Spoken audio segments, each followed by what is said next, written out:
Kia ora. This is the one day of the year we, of course, when you start, the boss shows up. Yeah. Come on in. The boss is late. Simple as that. Yeah. Kia ora. This is one day of the year where you really don't want to have the windows, I think, but we got room with windows. So it gives me a huge pleasure to introduce somebody who needs no introduction, except Dr. David Hera now.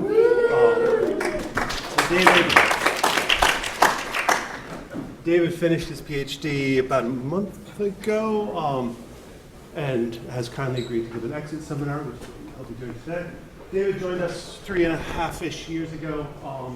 Originally did his previous degree at University, if I pronounce that correctly, and then was in New Zealand already working as in a technical role a mass spec company, had moved more into sales and wanted to go back to research, so the PhD was a way to do that. I think we achieved that. It was also, for me, a kind of neat project. It was the first student I've had in the food transitions program, so it's around that idea of developing new foods. It gave us a really good opportunity to collaborate with Manaaki Whenua. I just want to start by acknowledging that collaboration.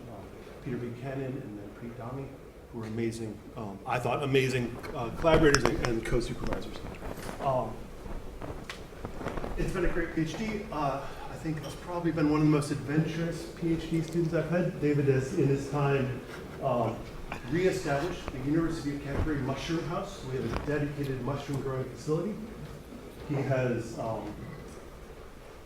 gone as far as Ōtautahi to collect mushrooms. He has had to take a mountain bike up the Heafy track to get a different collection. And then when he thought the season was all done, he decided to take off a weekend to go hiking up the mountains. A month after everything had finished, he actually found the most important collections of his PhD and spent the whole time he was supposed to be on vacation collecting mushrooms.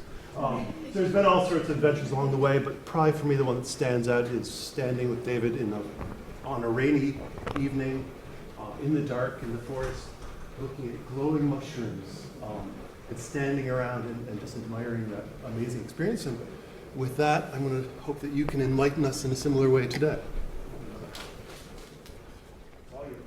Thank you, Ian. Tēnā koutou katoa. Ko tiamana te whakapaparanga mai, ko algoi te whenua tupu, ko grunten te maunga, ko ila te awa, ke Ōtautahi aue no ana, ko David Hera aho. Nō reira, tēnā koutou, tēnā koutou, tēnā tātou katoa. Thank you, Ian, and thank you everybody for making it out on this rainy day. I'll be talking about my PhD today, which is all about variation in fungi. You see, I've studied oyster mushrooms that are visible in the back here in the photo. But before I dig into the mushrooms, which thanks, by the way, for Ian and Southland Mushrooms for supplying some delicious mushroom snacks. I'm not involved at all with this, but because I studied oyster mushrooms, we felt it would be cool to have some actual food here. And I've stopped using the mushroom house quite a while ago, so we didn't have any fresh ones. But these are pretty good, I'd say. So yeah, dig in. There's lots to eat, lots to have, and enjoy. But so I wanted to actually talk about variation first within species by showing you a photo of one species that has a lot of variation in the food space. Why does intraspecific variation matter? Well, it's a key driver of evolution, and it's important for in natural selection and artificial selection, for example, in breeding. Has many implications in conservation, biosecurity, in domestication, food production, but also in pathogenicity. If we look at these tomatoes, again, they're all one species, and they're all bred to have certain shapes and tastes and texture profiles. If there was only one species or one variety, and there wasn't a lot of diversity in it, it would be really subject to environmental fluctuations or other forms of pathogens. So variation is really important, and it's really well acknowledged in the realm of animal and plant biology, but it's still not a lot of research that involves fungi, whether that's actual mycological research or other research, medical or otherwise that uses fungi, that really acknowledges that there is also variation within species in fungi, and you can't just take a single individual, clone it to get your application, and then call that as representative for the entire species. So the main focus of my PhD has really been to drive home the message that in fungi, variation within species matters just as much as in animals and plants.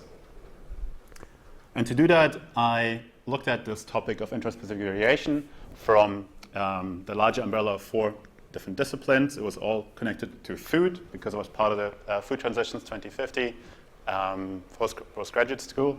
And then I looked at variation from an ecological standpoint, from a systematic standpoint, and from a genomic standpoint. And I chose the oyster mushrooms because, for one, they're delicious, they're easy to cultivate, so it makes it and fast to grow as well, which is quite important for my experiment that I did. And they experience natural selection in the wild and artificial selection cultivation. So in that regard, they're a perfect study subject.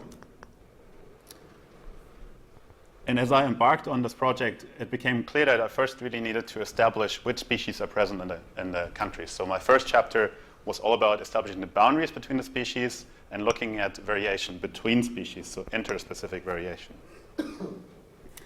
Because if you look at this, some people might already recognize there's some distinct species visible, but where would you draw the lines if you just had this to go on? Maybe they could look like this. But maybe you would draw them some other way, depending on what species concept you use. And this day and age, it's usually the molecular species concept that we rely on the most in combination with others. But yeah, when I started out the PhD, this was what it looked like, that we have 5 species that are present in the country. We got 4 native ones, and one species is only present in cultivation. We got the Pleurotus olivaceus on the left that grows in beech forest.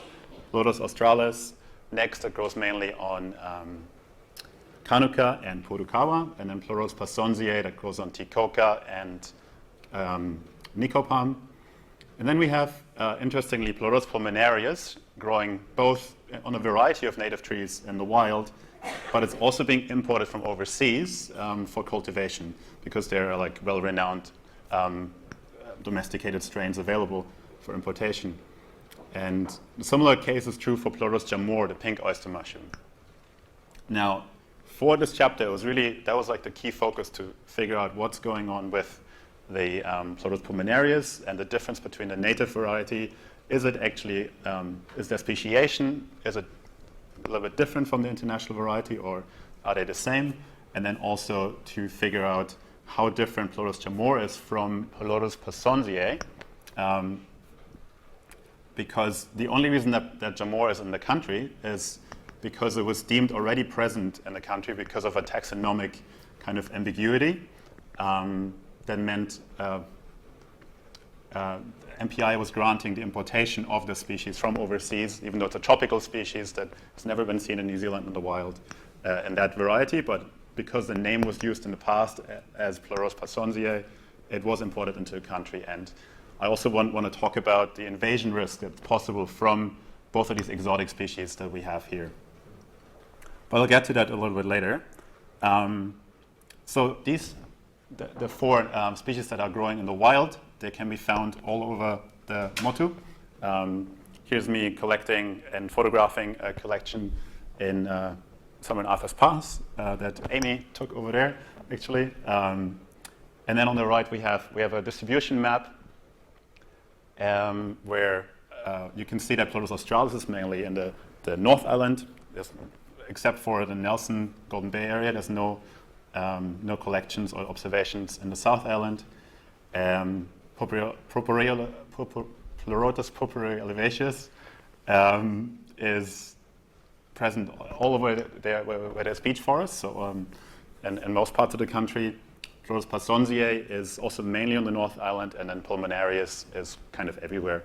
And there's a lot of the ones that are like the little rhomboids, where we're not sure if it's pulmonarius or pasonziae. This is just from observations. And then the new collections for my study, they were all highlighted in the diamond shapes here. So they are quite widespread. And it was really like a lot of fun for the PhD to be able to go into the field and drive around and go into forests and see are the mushrooms out or not. And often, unfortunately, they weren't out when I was looking.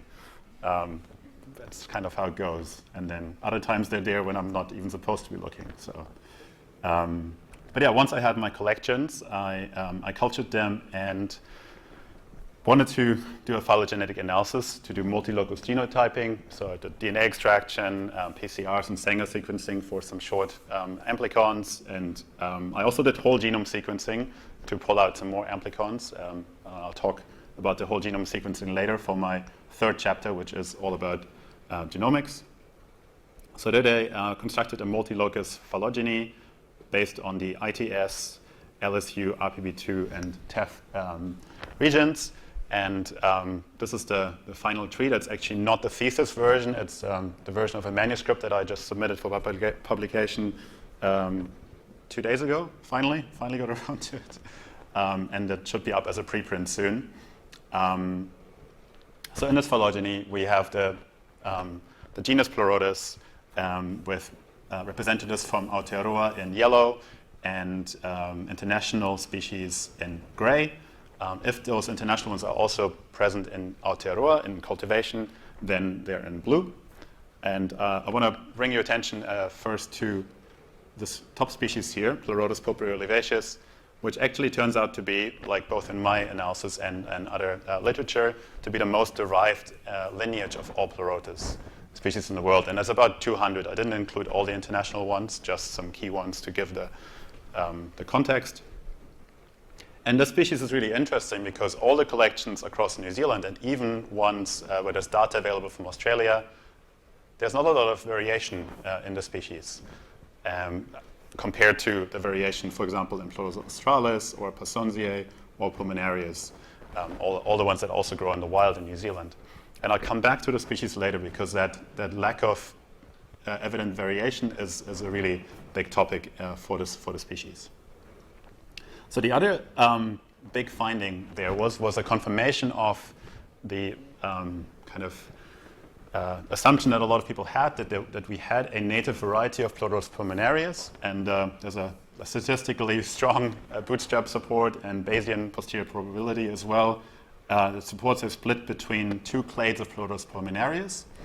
And actually for the paper, we proposed a new variety name for this, which is Pleurotus pulmonarius var Aotearoa. And that is quite clearly differentiated from the international clade. And if you look at the distance of the two clades between those two varieties or subspecies, they are quite similar to the distances between Pleurotus Passonsiae and Jamor, which are labeled as distinct species. And yeah, for what everything I was able to get done in the PhD, wasn't enough evidence to say it's a distinct species, the Pulmonarius one, but it's definitely a variety. And that molecular evidence was also backed up by morphological data. Here's some macro morphological photos. At the top, we have the international variety, and at the bottom, the Aotearoa one. And the Aotearoa variety does stand out from being slightly more tan in color, which is really subtle and like really hard to tell, even in person. But it's also got a wider and shorter stipe, and the gills are running further down the base of the stipe, and it's also got slightly different spore size. But that's about the main difference between those two varieties. And because I'm talking about variation, it's interesting. Okay, we'll draw the line that these are two different things. Now, there's a chance, because the international Pulmonarius and also the exotic Jamor have been in the country for a while, that they might escape cultivation and something might happen like it has currently happened in the US, where the golden oyster mushroom was imported several years ago and has now become invasive all over the North American forests and really replaced and outcompeted a lot of the native wood decay fungi. And also, because it's such a fast grower, there's anecdotes that it's actually taking down some really old standing trees that are also habitat for other organisms, birds, etc.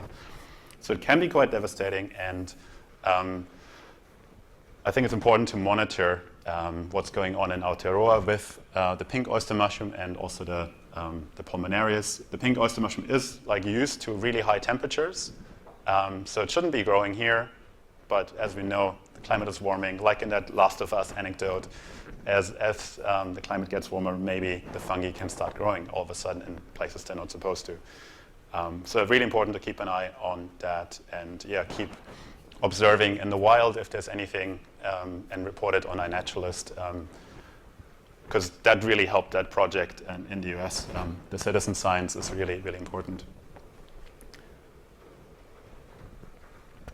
So with that, in that chapter, my main intention was to figure out what the species are and look at the boundaries between them.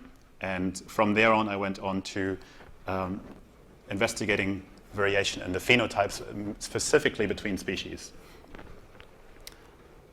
And so for chapter 2, I did a big experiment over in the mushroom house that Ian alluded to, where I had 300 bags of oyster mushrooms, all growing in the same conditions, in the same environment, and the same substrate.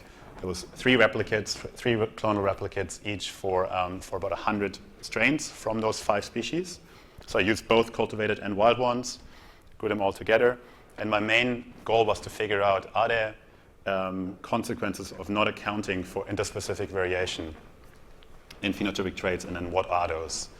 And specifically, I thought about the fact that variation, as we know it, is not always random. There's usually some underlying cause for variation or the lack of variation. So I formed the following 2 hypotheses. The first was that vegetative growth traits are highly variable within species, but reproductive traits vary more between species. So if we think about reproductive traits, they really need to be conserved. They can't vary too much, otherwise a species can't reproduce. So they're key for maintaining the fidelity of a species. And then the second hypothesis was that between strain variation is lower in cultivated strains than in wild strains. And if you think about domestication, it kind of makes sense. The gene pool would be smaller. There's also other effects that might be at play, and especially in mushroom cultivation, where successive subculturing will lead to sort of senescence and less adaptability as well. So in the growth experiment, I then looked at certain vegetative and reproductive functional traits. Functional traits are here defined as any feature that increases the fitness of an organism. And because I needed to measure lots, I only chose 2 vegetative traits that were easy to measure. One was to measure the colonization as the mycelium is growing through the substrate at 2 different time points.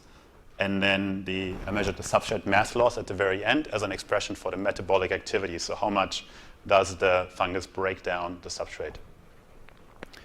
And then once it came to fruiting, I measured a number of reproductive traits. Before harvest, I measured time to fruiting, and then the time to maturity, harvested them, and then I photographed the fruit bodies to record the size and the number of fruit bodies, and also extract color of the caps and the gills afterwards. I also took spore prints and measured the hardness of the fruiting bodies. So different species of oyster mushrooms will have different chewiness. I'm quite certain that the ones that you've been chewing on today are the gray oyster, Pleurotus pulmonarius, which is fairly soft, but Pleurotus jamor and Pasonsia are much tougher to chew. And to be able to quantify that, I was able to use a texture analyzer over at the School of Product Design, which I'm really grateful to be able to use, and extract basically the force it requires for a probe to punch a hole through the mushroom cap. And then lastly, I dried all the fruiting bodies to record the weight and the water content. So that was my methodology for that chapter, and my results were showing a lot of variation. I won't show all the actual numbers because for me, they're actually less interesting. What is the actual amount of substrate lost in this strain versus that strain? I'm actually more interested in the actual variation. But still, as an initial overview, just to look at the vegetative traits, here we have the 6 species. I split up Pulmonarius into 2 for the sake of the experiment. And on the left panel, we have substrate mass loss as a percentage. And then the other two panels are colonization of the substrate at 2 time points, 8 days and 16 days. And especially on the two right panels, you can see there's a lot of variation. Like there's like no real pattern discernible in the data, whereas on the left, you can see that 2 species stand apart. And unfortunately, those 2 species stood apart because they didn't fruit very well, or not at all. So the species with the most replicates, Pleurotus olivaceus, I've done lots of experiments prior to the actual experiment of this chapter to try and get it to fruit, and tried all the tricks in the book and talked to mushroom growers that are more experienced, and no one's been able to get it to fruit. I still included them in the off chance that maybe one of the strains has that willingness to produce a fruiting body, but it didn't. So that might explain the difference between for this species and then the other one, Pleurotus australis. I had to grow it in a slightly drier compartment. It doesn't fruit at the same humidity as the rest. So yeah, for the vegetative traits, they were included, but then I wasn't able to include the reproductive traits. But like I said, I was more interested in the actual patterns and the variation of the data than the actual raw data. And to do that, I had to exclude these 2 species, which dropped my total number of samples down quite a bit, unfortunately. But I still had about 97 replicates in the end. And with those, I then tested my hypotheses. So the first one was that vegetative growth traits are highly variable within species, but reproductive traits vary more between species. So here we're looking at the dispersion plots. You can actually see them better on that screen than I can see on the preview screen. So in the top row, we have the vegetative traits. Each of the plots is actually the same data, just displayed differently. So on the left, we're looking at the species centroids. In the middle, we're looking at the strains centroids with the polygons showing the entire species. And on the right, we see each replicate individually, and the different strains are connected. Apologies. So what stands out in the vegetative traits is that the species centroids are really close together, and there's a lot of variation, even still in the strains. Like, you wouldn't be able to tease them apart. You wouldn't be able to say which is which species. And some of the replicates also, there's a lot of variation. They're really distant in this multivariate space, in this dispersion plot. So that looks a bit different, though, in the reproductive traits, where the species centroids are much further apart from each other, especially the pink oyster mushroom, here in pink, which might be because of its color, or it's growing a bit slower in the same temperature conditions because it's maybe a bit cold for it. But then still, if we're looking at the strain centroids, like each of the species has roughly the same like size of trait space that it spans, and it gets really interesting with the replicates. Some of the replicates are spanning almost the entire space of a species, and that was a really surprising result. That was kind of expected that there would be a lot of variation in general between the strains. That was kind of what I wanted to prove, and the hypothesis was confirmed. But the amount of variation that is between the clonal replicates of the same strain was really remarkable, and definitely warrants further study. Now, I didn't just do this graphically. I also did various different statistical methods to test what's going on. It was actually quite tricky to find the right statistical methods that are looking at comparing variance between different treatments. But one of the ways I approached this was I used the principal coordinate axes, the first 2, put each of them into a nested random effects model, and then extracted the variance components, and then did model comparisons to find out what's going on. And another way was for me to use a multiple regression on distance matrices, which is basically using all the traits, not just the first 2 axes in multivariate space. And both of these methodologies were giving significant p-values in the vegetative traits just for the strains, the strain effect, and then in reproductive traits for the species and the strain effect. But what really stood out, again, I want to highlight this, if we look at the orange in this stacked bar plot here, where I put all the variance components from the models together is that the orange bit, the within strain variation, is higher than between strain variation in all of the treatments, whether it's reproductive traits or vegetative traits. And yeah, this just really goes to show that there's like so much going on we don't understand. I accounted for environmental variables by putting the height of the shelf and then which position of the shelf they were in, the bags of the mushroom, and they had a very small effect. So yeah, quite a surprising result, which was, there was a lot of surprising results. I had one replicate, or one strain of Pleurotus parsonsiae, which is supposed to be a tan mushroom. So the middle one of the replicates was the color as all the other strains, but then two of its replicates growing at the same time, same conditions, just different bits of the mycelium put into a different bag. They produced pinkish fruit bodies, which kind of look like the pink oyster mushroom. I mean, they are very, very closely related. Maybe there's a gene present in Pleurotus parsonsiae that's dominant, something activated it, or other epigenetic changes might have caused that discoloration.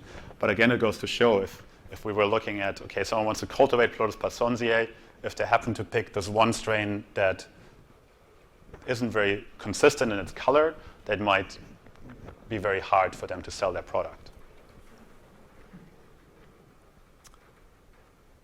So with hypothesis 1 proven and out of the way, I wanted to move on to hypothesis 2, where I looked at cultivated versus wild strains of the two species that had one of each category. So there was Pleurotus parsonsiae and the Aotearoa variety of Pleurotus pulmonarius.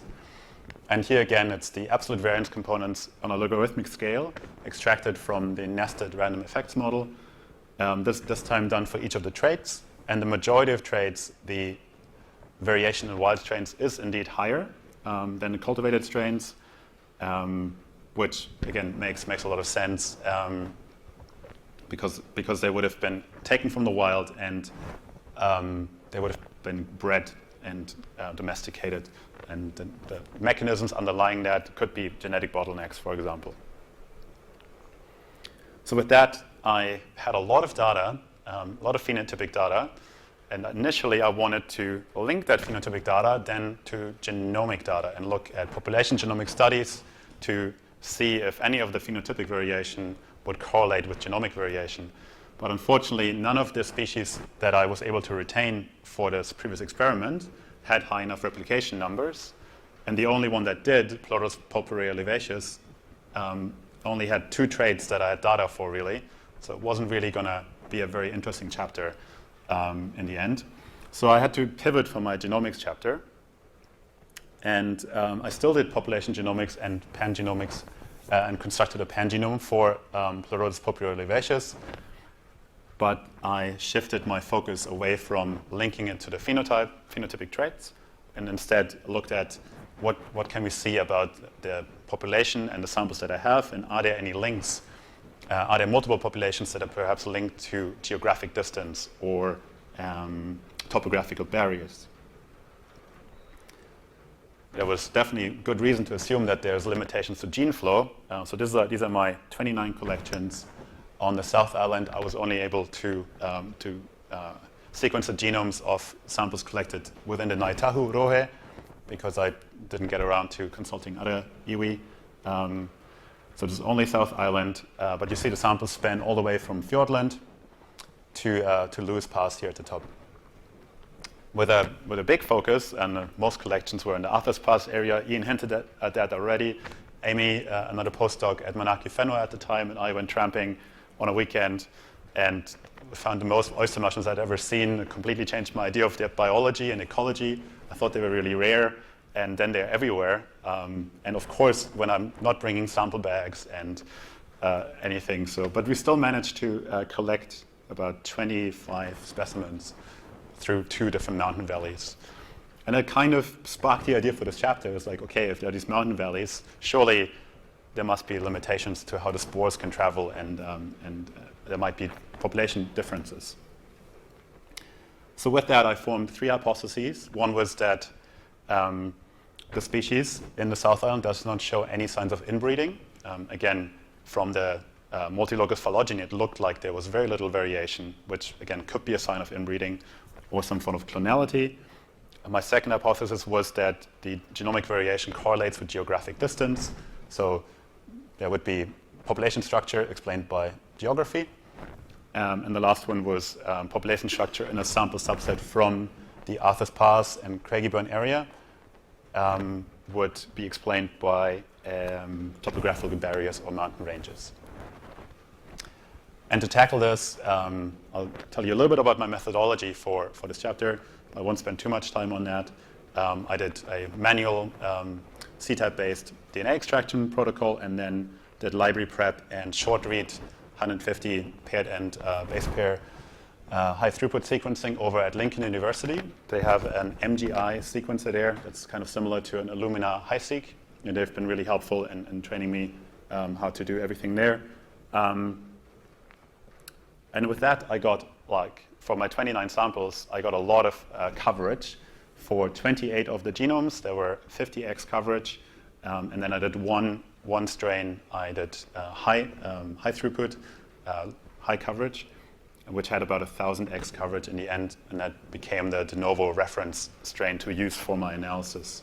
Because there's no reference genome of the species, and because it's so different from the other Pleurotus species, can't really use another reference genome to map against and extract variants from.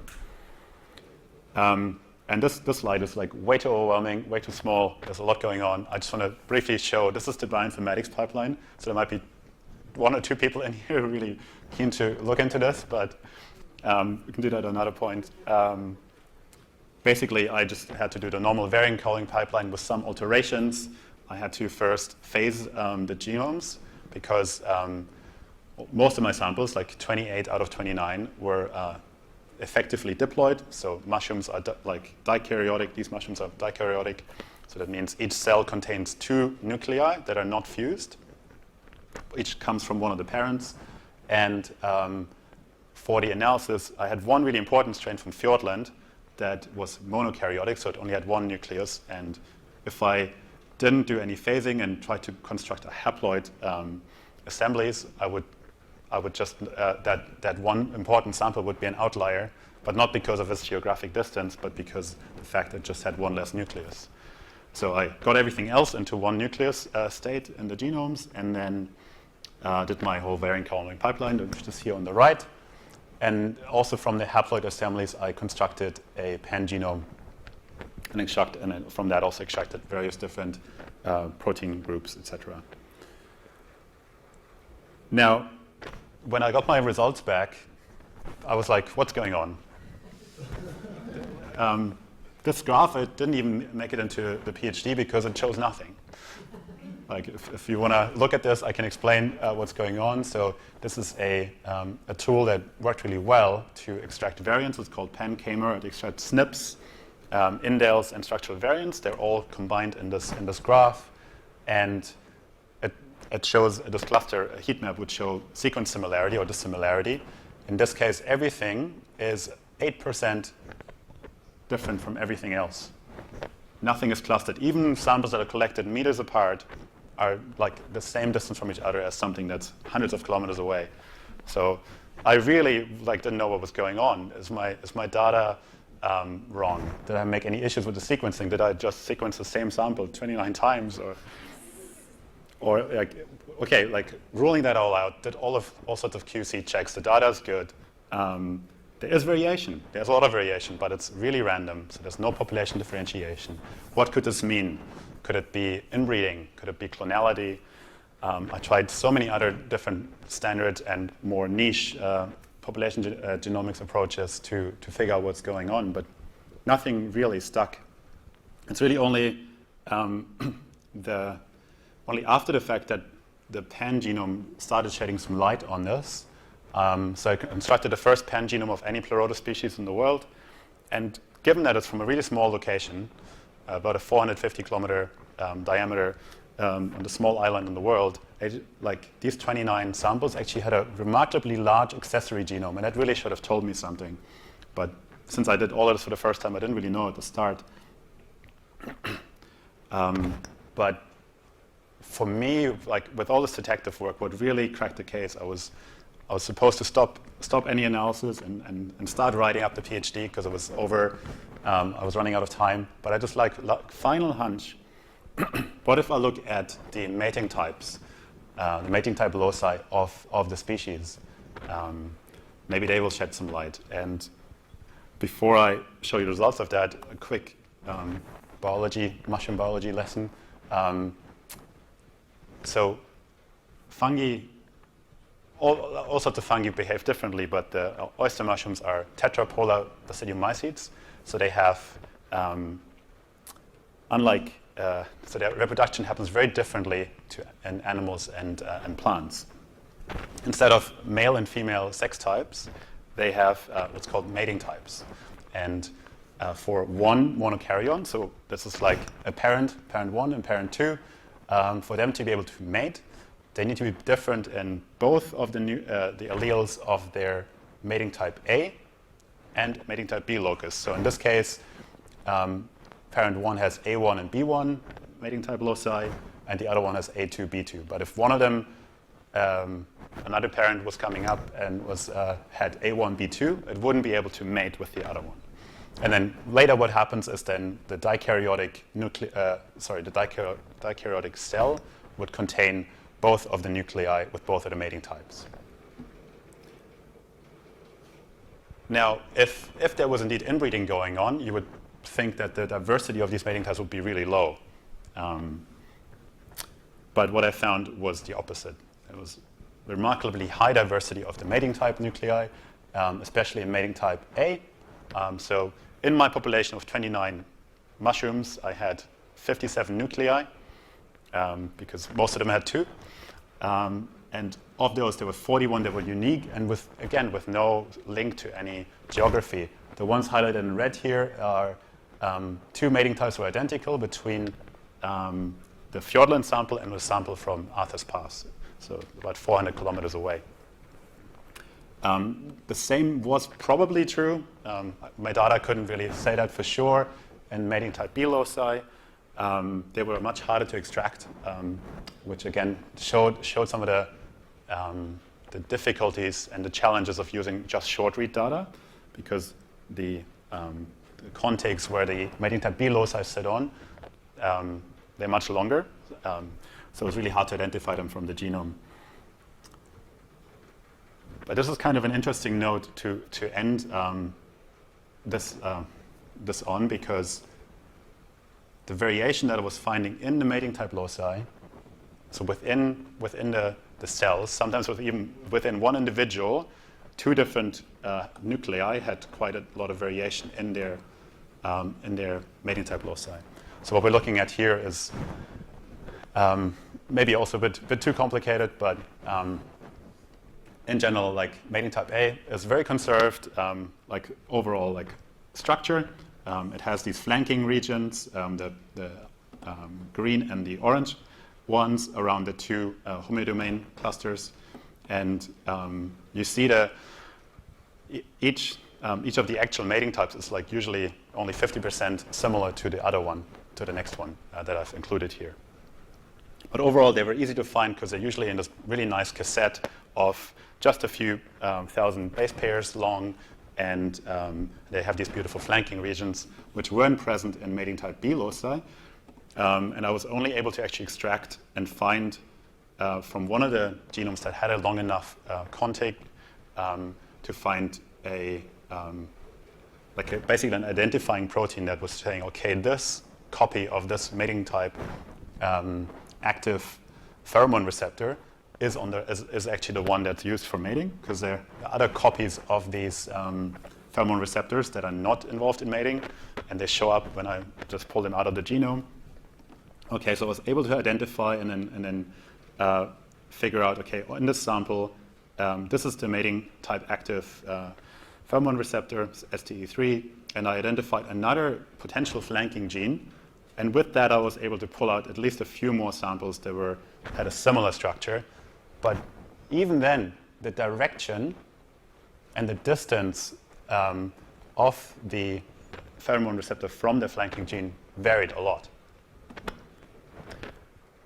So with that, it was really yeah, like this was really, really interesting for me to find out there's like all this variation at all scales throughout the species. And quickly coming back to what I had written here at the top, is that this high diversity in mating type loci, along with the large accessory genome, was essentially indicating that it's completely outbreeding. There's no limitations to gene flow for the species. And I used the word local panmixia here, which means in this range, there's just like no limitation to the gene flow. And yeah, it was very different to what I expected. So like my second and third hypotheses about any geographical or topographical barriers were basically disproven. So with that, I come to the end of my chapters. Just to wrap it up again, I come back to my title, Uniformity is a Myth. So even in fungi, variation matters across all scales, between species, within strains, within cells, within nuclei, within genomes. It's quite astounding, the levels that this variation goes. In summary, in chapter 1, I updated the phylogeny of the genus and Pleurotus and found a new variety of an indigenous Pleurotus species. I highlighted in the paper as well that we have genetically distinct native species that are different from the imported ones, and there's a risk potentially from the imported Pleurotus pulmonarius and the Pleurotus jamor. There's actually been one collection of a pink jamor that potentially might be a hybrid with a native pulmonarius, and so it could already be like happening, and there's more things to dig in. In the second chapter, I looked at phenotypic variation, which is present within species and within strains, but it depends on the type of trait and depends on whether they're cultivated or they're wild, and also on the species, how much variation there is. In essence, within that chapter, I also want to stress again that even though there's so much variation between the clones, it's still important to have true biological application, not just use one organism and clone it, because you still might find that one organism is maybe really variable in some traits, but not in others that might be important to tell you the whole story about a species. And then lastly, in the population genomics chapter, I found that single panmictic population of that species, which would be great to get more data and more genomes from the North Island and from Tasmania and Australia to see if that pattern of panmixia is true across its entire range. In the future, like from this research, it would be amazing to do more work and trying to get Pleurotus popular-vivacius to fruit and cultivation, because it is, for me and many others that have tried it, it's the most delicious oyster mushroom, and would be an amazing product, native Kai product to put on the market, I think. Yeah, and again, it's important to monitor the invasion risk. So if anybody sees a pink oyster mushroom that's not growing on a block at a farmer's market, but instead somewhere in the wild, please do point it out and upload it to our naturalist and everything. And so yeah, other than that, I'll just be working on publications of my other 2 chapters now that the first manuscript is out finally. And I'd like to say Dankeschön. Thank you very much, Dhami Nui, and also to everybody involved, everybody who helped throughout the project and the funders. And yeah, I'm open for questions now.